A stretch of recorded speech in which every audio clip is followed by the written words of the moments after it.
I'm finally finishing the 24-hour reading challenge. Whether I like it or not, this is going to be the last part of the 24-hour reading challenge. No part 3. This is it. We are finishing this challenge. This was supposed to be a 1 video challenge, 24-hour reading challenge. We all love the videos. I was trying to do that. Life got busy, as it does. So I did part 1. Go watch it. I'll link it down in the description. Now this is part 2. I am not letting myself do a part 3. We will finish this. In part 1, I got through volumes 29 to 45. Very good amount. That is all I had physically. I don't have any more volumes physically. I don't have the money to buy more, but I really want to continue this. Not only to, like I said in the last video, I want to be in theaters on June 25th to watch this. In order to do that, I need to finish Bleach, then watch the 1,000-Year Blood War, to be caught up and ready for the theater. Not only that, but where I left off at the end of 45, I literally have like either 1 more volume or a couple more volumes before I'm done with the Arrancar arc. I need to finish that. I'm so excited. It's so intense. I had to continue. Now we're picking up. We are doing the rest of the 24-hour challenge. Not all today. It's actually 9 p.m. on Saturday night. But we are not stopping, or we are doing this all in 1 more video. Like I said, I don't have any more physical volumes. I don't have the money to buy anymore. So I will be reading the rest on the Shonen Jump app. I will be doing this on my laptop, so it doesn't just look like a video of me on my phone. It's going to be a video of me on my laptop. Fun. I'm keeping the timer here. If you watched the end of the last video and you know what time I stopped at, this is not that time. I have read a bit more already. I have already filmed a little bit of me reading too, so this video is kind of recorded out of order. Life's just been really busy, but I definitely wanted to like already start, so I have. I'm not even close to finishing the next omnibus. I'm still going to be doing where I do an update after each what the omnibus would end at. I'm looking up, I think it's like Wiki Fandom, to tell me what chapters are for which volume, and I'm pairing them up in 3 volumes like in omnibus would be, or at least the Bleach 3-in-1s would be. So I'm going to continue doing my updates after each omnibus. I'm going to get started. I'm so excited for this. I've been waiting. I've been doing other things, but I've been so excited to sit down and finally get started on really sinking into the story again. I am at a great part. I have so many thoughts already, but let me get reading. Okay.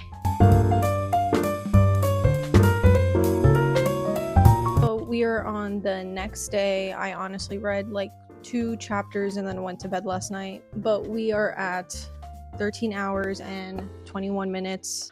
I'm really excited to finally finish this omnibus to give all of my thoughts because I have so many. I've been reading this omnibus for days now. Here and there, I've not had a lot of time to read, and I'm so excited to talk about it. I've had so many thoughts. The first few chapters of this omnibus, I was already like in tears, writing thoughts, texting people about it so that I can talk to someone. I don't think I'm almost there.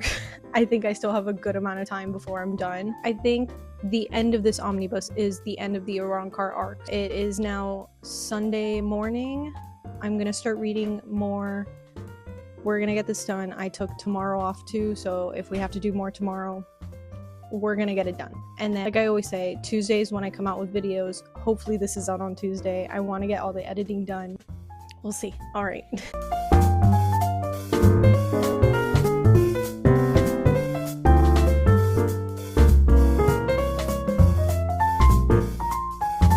We are at 12 hours and like 30 minutes. I just finished the next omnibus, which means I just finished the Arrancar arc. If you see tear streaks down my face, no you don't, because I wiped them off. We're gonna start with the beginning. There is so much to talk about right now. So, okay, so the beginning, I've started writing notes a good amount through the omnibus, but then I just stopped.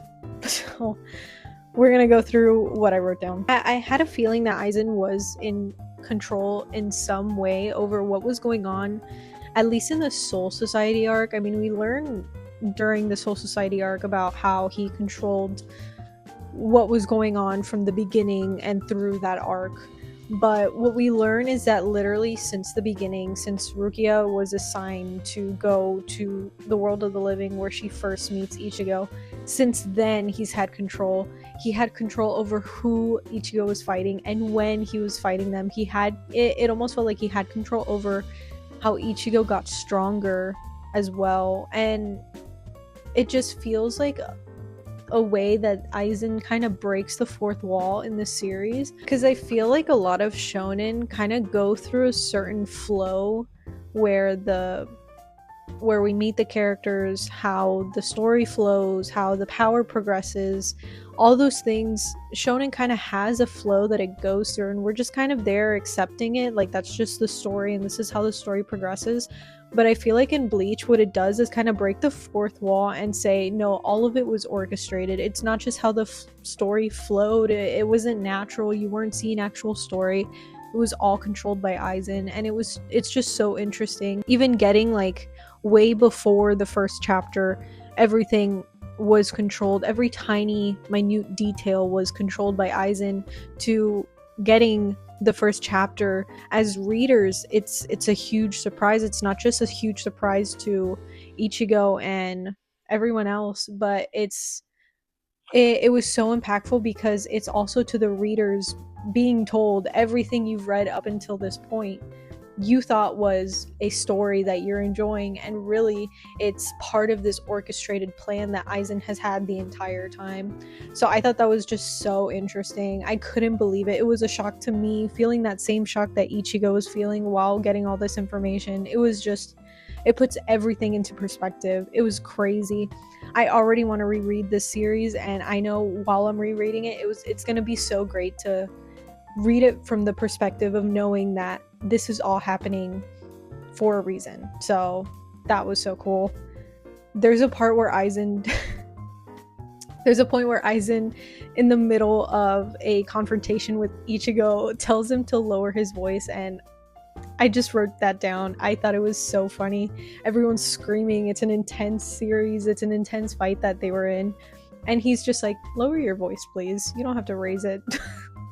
Hilarious. Who said Aizen wasn't funny, right? He's got jokes. This next note I obviously wrote this at the beginning of the omnibus, but I wrote that I really don't understand Aizen as a character. I mean, obviously spoilers throughout this entire thing, but before I continue, I'm spoiling everything. Don't watch this video if you don't want to be spoiled.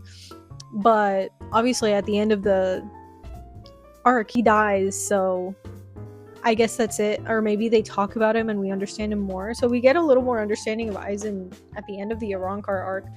But as far as like still who he is, I don't understand his real objective or why he has that objective. He's just he's hard to read. I don't really know what he's feeling. He kind of just feels like this god that doesn't have emotions and is in control of everything and is extremely powerful. I mean, it would make sense if that's how we're supposed to feel about him. Or I'm just clueless and I've missed the mark completely on who he is as a character. Something that was kind of revealed, I don't know if this went like over my head, but did Aizen kill Ichigo's mom? Because he's known Ichigo and he's had control over Ichigo's life since he was born. And he's kind of like saying like he had control over everything that's happened and he wouldn't have gotten strong if certain things didn't happen. Is he saying that he killed his mom? Because not cool. And then Ishin shows up. I thought that was so cool. Not only just a moment where Ichigo is showing true fear and kind of showing us that like he doesn't know if he can beat Aizen at this point, and he's not confident in anyone being saved, and he's about to just get destroyed. His father shows up as a Soul Reaper. This is the reveal where Ichigo finds out that his dad is the Soul Reaper, and it was so cool. I was so happy that Ishin participates in this fight. especially in the way that he does. Not only that, but we finally get to see Ishing really fight and push himself, and that was great. And then Urahara and Yoruichi show up too. Seeing them fight, and I feel like a lot of the Soul Reapers that we see fight, it's a lot of brute force. But the way that Urahara, Yoruichi, and Ishing were all fighting together, there was so much more logic behind it. Not saying the other ones didn't have logic behind it, but just seeing the way that they fight just shows how much more powerful they are than we think, at least than I think. I truly think that they are so much more powerful than we've seen even. I'm really curious to see more of them. I love every time we get to see them fight. Considering the fact that they were actually able to stand up to Aizen, even though it wasn't as much as they were expecting. The way that, like, we'll get to it, but at the end of the Arrancar arc that we see, even though it seemed like they didn't beat Aizen, they did, Okay, and then something that shocked me that I don't know if it already has an explanation and I just missed it, but Ishing saying or using Getsuga Tensho, I think is how you say it. Is that like something he can do? I thought it was like something specific to Ichigo's Zanpai, or to Zangetsu. I mean, is it like a generational thing? Because I don't know if we've really seen like a Soul Reaper, their powers compared to like their father's powers, so I don't know if that's supposed to be generational. He did say that his Zanpakuto was named, I can't remember, but it was something similar to Zangetsu, so I don't know if that's why. I don't understand. I don't know if I'm missing that too. Okay, and then I wrote down, like, is Jin Ichimaru, I hope that's his name, is he questioning Aizen now? He's always seemed very odd. He's always seemed very creepy, don't get me wrong.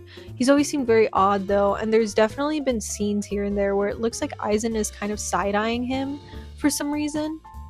I wrote this down, and then that's my last note, because then it gets explained what's going on with Jin and how everything he's done is for revenge for Rangiku. Just know there were so many tears just running down my face while I was reading that. I had to calm myself down before I continued reading. I couldn't believe it, because then not only do we get that, and not only do we see him turn and try and kill Aizen, try not to cry, but he gets struck down by Aizen, and then Ichigo comes in and we see him clearly looks very different. He's clearly completed his training with Zangetsu to learn the final stage of Getsuga Tensho. And Jin is like, his eyes look stronger. I can die like in peace, like knowing he can handle Aizen. So that means when he was fighting Ichigo before in the fake Karakura town, and he was like, your eyes don't look that strong anymore, you need to get stronger. Like, he wasn't mocking him, he was serious, like, you have to get stronger, you're not strong enough, you need to be stronger. And that just like, and now he's dead. And I can't believe I've spent 400 something chapters just like, I do not like Jin, he creeps me out, and now just like, I love him, he's great, one of my favorite characters. I told you, you're gonna see how every single character becomes one of my favorite characters. I did not think this would happen with him. I can't believe that. I was in tears. I kept crying. I had to calm down. Those are all my notes, but obviously it does not stop there. We see Ichigo now fighting Aizen with this new stage, and then he becomes Getsuga Tensho. I mean, insane. Such a cool concept. So funny that's finally the way that Ichigo dyes his hair black. But we see him fight, and then what ends up actually getting him is Urahara's I don't know what it was, something that he did in the fight that we thought he lost. Actually, he didn't lose. And then we hear Ichigo talk about how he felt that Aizen was lonely, and what really defeated him was that he had changed his mind on having this power, and that he thought maybe he wanted to become a Soul Reaper again. Very interesting. Something else that was interesting was how Aizen was questioning Urahara and his loyalty to the Soul King, which I don't know if they've said that yet in the series. I don't know if this is the first time they actually acknowledge a Soul King, but that was very interesting. I think it's such an interesting thing how, like, you don't, I mean, obviously you know who the bad guy is and who the good guy is, but it is such an interesting thing that Aizen was truly questioning, like, the loyalty everyone had to the Soul Society and that sort of like government and the politics there, because I've said before, I kind of question the sense of loyalty or the sense of justice that the Soul Society carries.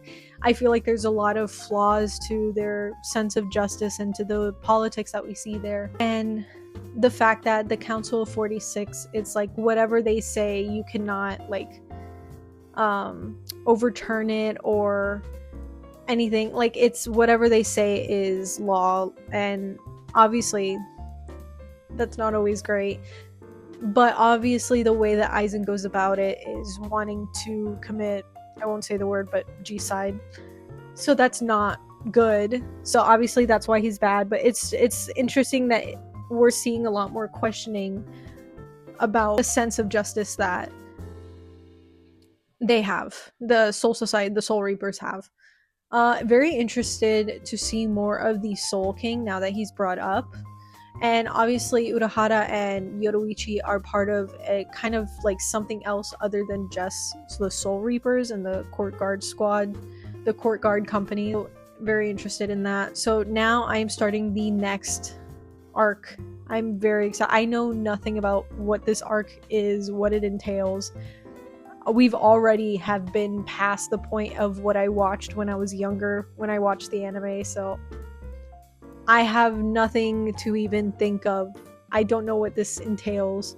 All I know is at this point, we see that Ichigo has lost all of his Soul Reaper powers. He has less powers than he did even before he met Rukia, when he was able to see spirits. Now he can't even see spirits. So I'm really excited to see like what happens now, like what else is there. Really cool. I'm gonna keep reading.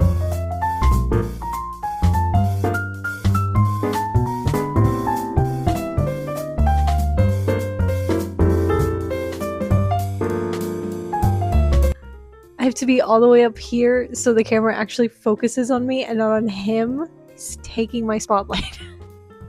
So I'm doing a really quick update. I have finished the first 3 volumes of... Koda, get your little handsome face. Thanks. So I just finished the first 3 volumes of the Fullbringer arc, or the Lost Agent arc, and I don't have much to say. So I know this arc is needed to show how he gains his Soul Reaper powers back, and kind of just, you know, especially after finishing the Arrancar arc, this pales in comparison. It is so... The Arrancar arc was so epic, especially the ending, that this is just kind of like, okay, I guess we'll do this. Like I said, I'm enjoying it for what it is to the full story. We need it to progress. I respect that. I am waiting for it to be over, or at least waiting to see more about what's going on with Ishin and Urahara. I don't really care much for these new characters that are brought in. I like that we're getting more of Chad's progression and Orihime's progression. I do like that. But everything else, I don't care. I know Ichigo's gonna get his powers back, right? You know, he's still a very strong person. It's interesting to see him without any powers and how that's affecting him and the people around him. But I feel like we don't even get a good look at that. At least not yet. I'm not gonna say it doesn't happen because I don't know. Like I said, just waiting to continue. I'm gonna probably read later today, most likely. But I am going to take a break now, and go out and have some fun as we do. So, yeah, that's where I am.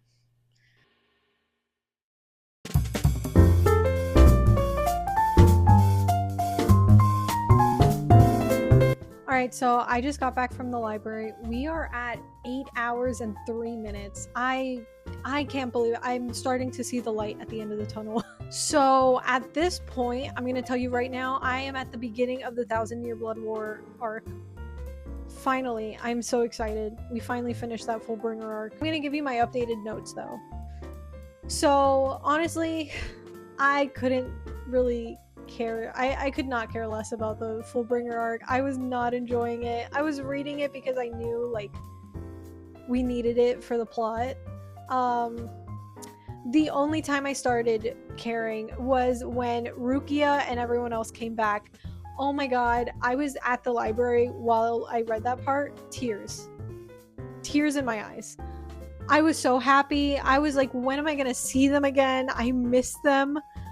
And they came back. And then the way that he got his Soul Reaper powers back, where they show that like Toshiro, Byakuya, Kenpachi, Renji, Ikaku, or I think just all the captains and assistant captains, seeing that they all like put some of their power into that sword so that Ichigo can have his powers back, I still thought it was so sweet. It made me like, I had to like compose myself at the library because I started crying. I was really just interested in that. I don't think I wrote any notes, but then when they started talking about the deputy badge and the reason why they gave it to Ichigo and all that, I don't know. I know they made a very big deal out of like him finding out, which like I feel like they had to do something because this arc was a little boring. But I honestly was like, that makes complete sense that they gave it to him to monitor and control him. Like, duh. He's not part of like the court guard companies, whatever they're called. He's not a Soul Reaper by going to the academy, and like he's not a Soul Reaper in the regular way that all the other Soul Reapers have become Soul Reapers. So it's like, it makes sense that they can't just like be like, yeah, cool, you have this insane power, you even beat someone that none of us could beat. No, yeah, go have fun. Like, it makes sense that they had to give him something, that they did something to like monitor and control him. So it's like, I don't think that was a huge reveal. And then Ichigo, even when he hears it, he's like, yeah, that makes sense. It also makes sense with just how like the Soul Society works as far as their politics. Like, they seem very, I may be wrong. I know in this next arc, the rest of the series, we learn a lot more about the Soul Reapers and the Soul Society. But it makes sense. They seem very like, my word is law. You have to follow the rules or death. They use death is a punishment for anything. So it makes complete sense with how they function that they would do something like that. And I will say it is a good way to see how much Ichigo has matured. With his reaction, he's like, yeah, I get it. I mean, they need to make sure I'm not going crazy, you know? So it was great to get that chance to see how much he has grown and how much he has matured. So I will say that, but honestly, it made perfect sense. I don't know why they made such a big deal out of it. I will say when Jushido doesn't go to greet Ichigo while he's in the Soul Society, it did make me tear up a little bit because it made me feel like he didn't want to face Ichigo because he was the one that gave him the deputy badge and kind of not, I mean, they used the word betray, but kind of deceived him. It just, that was such a sweet moment, how they talk about like, oh, how much he's grown. It's just so cute how they talk about Ichigo. Anyways, I wrote finally the next arc. I finished it. It was like, I was like, thank God, I'm done. I didn't really care about what was going on. The only thing that I was really interested in was like, what's going on with Ishing and Urahara. And then like, that wasn't a big reveal. I mean, it was a big reveal where like he got his Soul Reaper powers, but it was like, is he a bad guy? How can you trust him? Like, that was just, I felt like that was just thrown out there. It wasn't really talked about. Whatever, I'm not the only one that feels this way. I know a lot of people have talked about this is like the worst arc in the series. I just, thank God it was very short, so I got that over with. I am at the beginning of the 1,000-Year Blood War arc. I'm so excited. I will give you my couple notes that I've written down so far. The bad guy, I can't remember his name, but he looks like Aizen, does he not? I don't know if I'm just speculating, or if he's supposed to look like Aizen. I don't know. Or he's drawn that way because that's the art style. I don't know. But that was my first thought. And then Hollow Quincy. I mean, I guess if there can be like Hollow and Soul Reaper, why wouldn't there be a possibility for a Quincy to also have Hollow powers? You know, if something similar happens, like the mother is attacked when she's carrying. So I don't know why I was so surprised, but very interesting. I mean, all I can say is that I'm interested to see how it goes, obviously. And then a question that I'm waiting to see if they answer is, does Ichigo get his Hollow powers back? Because he now has his Soul Reaper powers. His, like, outfit is very different, or not very different, but a little different than what it was before, now that he went through, like, that Fullbringer era. So is everything about his powers different? Or can we assume that all the leveling up he did in the Arrancar arc, is that all lost? Or does he have that back too? Because he became like insanely powerful in the Arrancar arc. It would be a shame if that's just gone now. Like, is he just a Soul Reaper, like at the level he was after the Soul Society arc? But he can do the Getsuga Tensho. But can he holify? I don't know. I literally just have to keep reading. That's what I'm gonna do. I have 8 hours left. It is 1:46 on Monday. I do work tomorrow, and I'm also gonna try and get this video out tomorrow.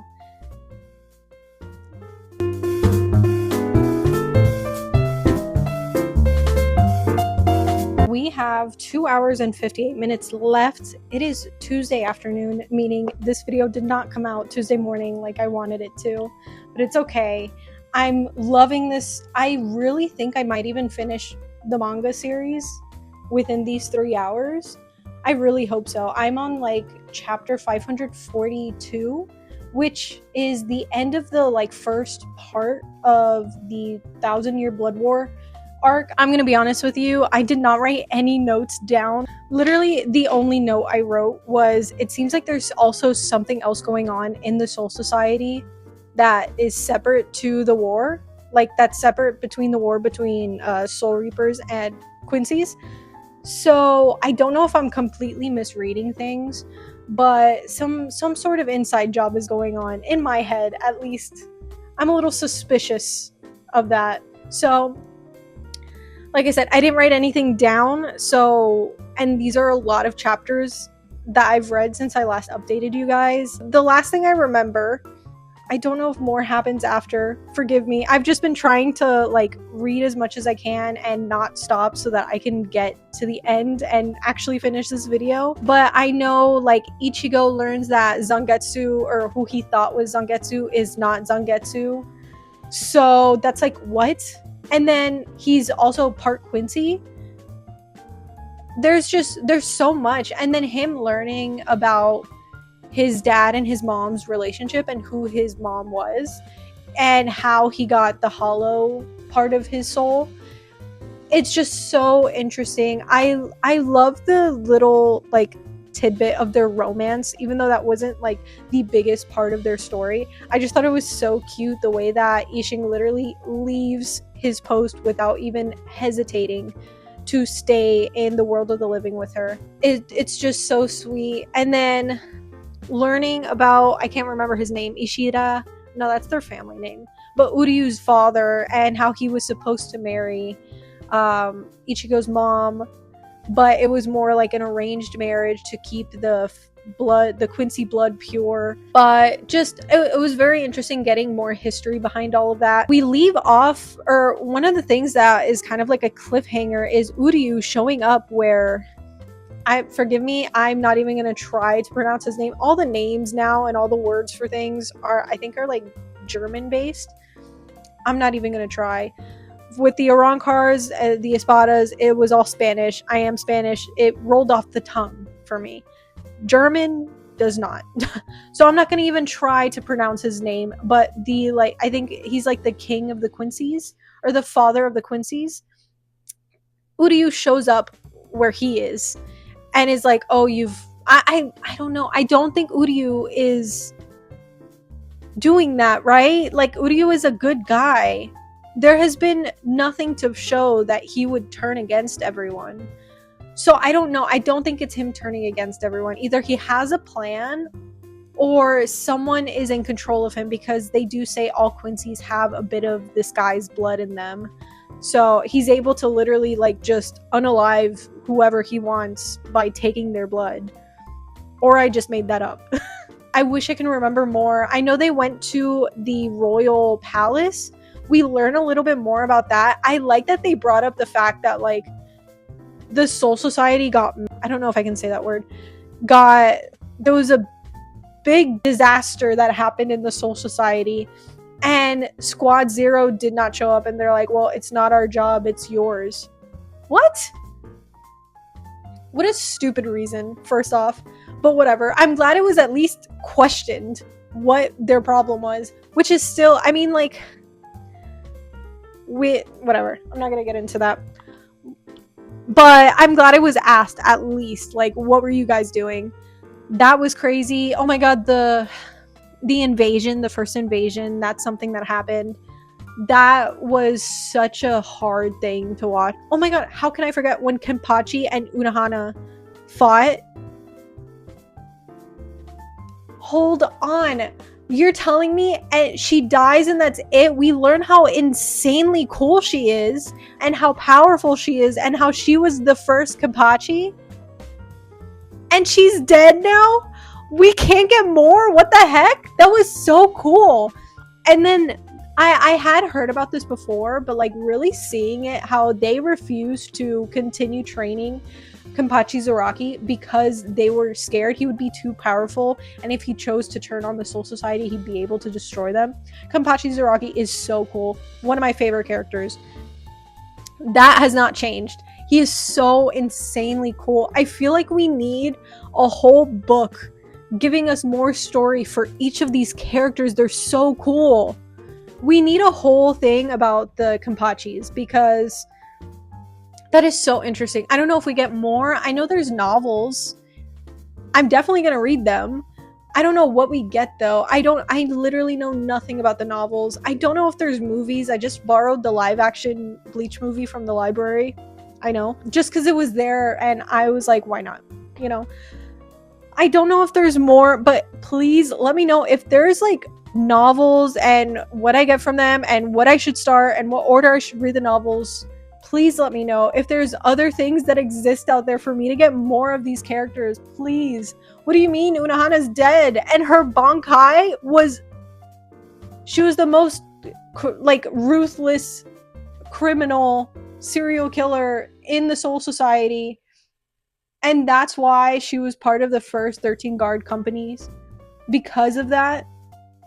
And the fact that the first people to be the captains were just like the most ruthless criminals, and it was just because they were so strong. How different everything has, like how much everything has changed. And then the captain general dying. Oh, everything's coming back to me. That made me cry. His fight and his getting more about his past, because obviously he's like the oldest character there, and clearly these people live like thousands of years. I hate that they have his assistant captain die chapters before we even know or learn anything about their relationship to each other, because he dies like chapters, and then we get like when he's being faced by his Bankai because the guy stole it from him, just learning that, and the last time because the guy has not used his Bankai in over 2,000 years. Oh my god, I was crying. I was like, what is this? Literally, I feel like we got nothing of the Captain General. We got to see him fight finally a few times. But other than that, like, he was just some sort of like figurehead in the story. He didn't feel like an actual like rounded character. He just seemed like this very powerful, mysterious guy. And then we get all of that and he dies. Not just dies, but he's literally like split in half. Oh my god, what a tragic death. Oh my god, that such a tragic death for someone that, like, I feel like they don't make you build a connection with him. But then he died and I realized how much care I had for that character, not because of him specifically, but because of the journey I just went through with all of these characters. And because he is such a big part of like the Soul Society and the world as a whole, he's such a pivotal leader of the what am I trying to say? He is such a powerful pillar of this story, and then he's gone. And I feel like that's why I really just felt like a loss while reading his death, because it's like, what do you mean? He has been such a big part. He has held up so much of what this story has been, the story that I have been like living through this whole time for over 500 chapters. Oh, just Kubo, the man that you were. Phenomenal. What a great story. What great storytelling.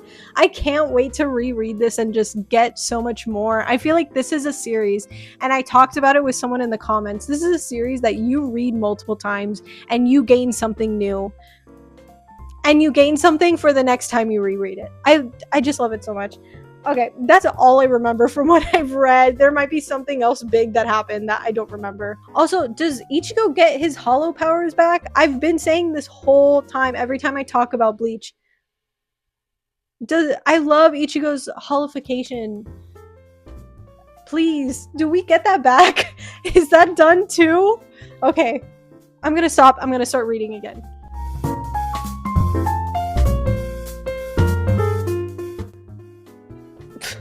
I just look a mess. I finished. I did the 24 hours.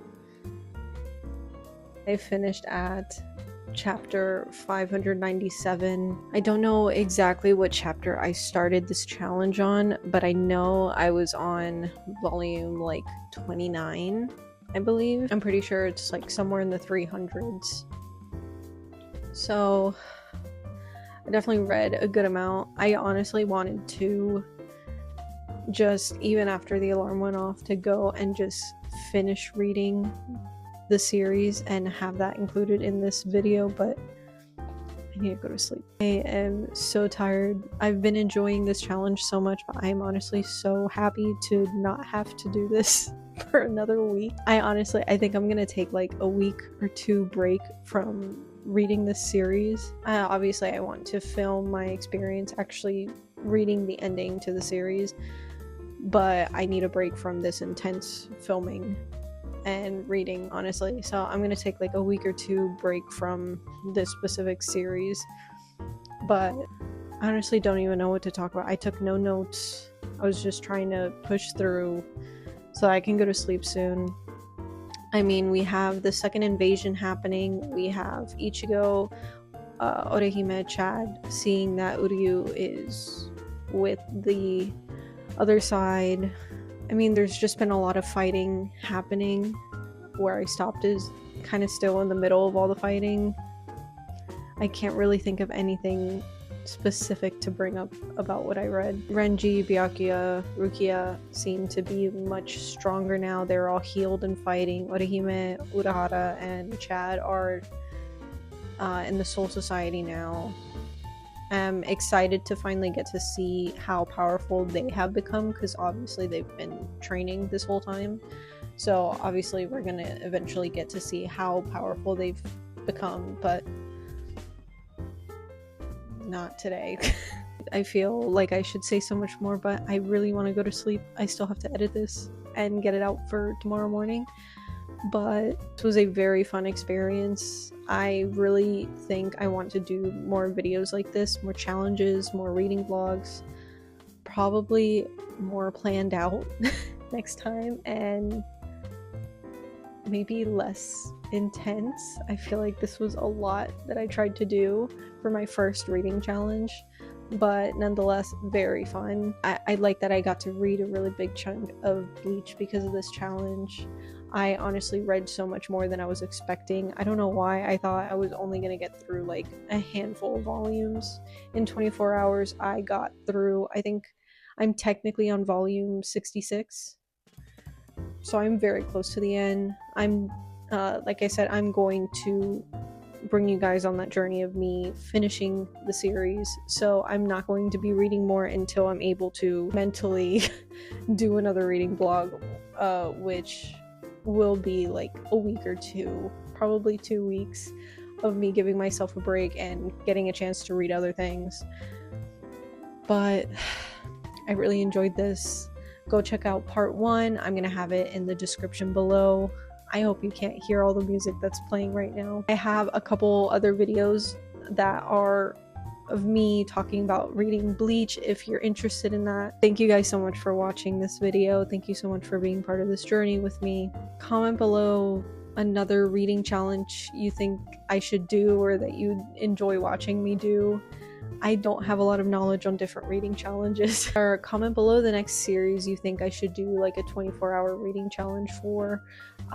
There's so many series that I want to get through, and I just keep picking up new ones and not finishing any, so I feel like doing reading challenges would really help me just push through and actually finish reading series. So let me know a series that you suggest I should do this with next. Okay, that's all I'm gonna say. Thank you guys so much.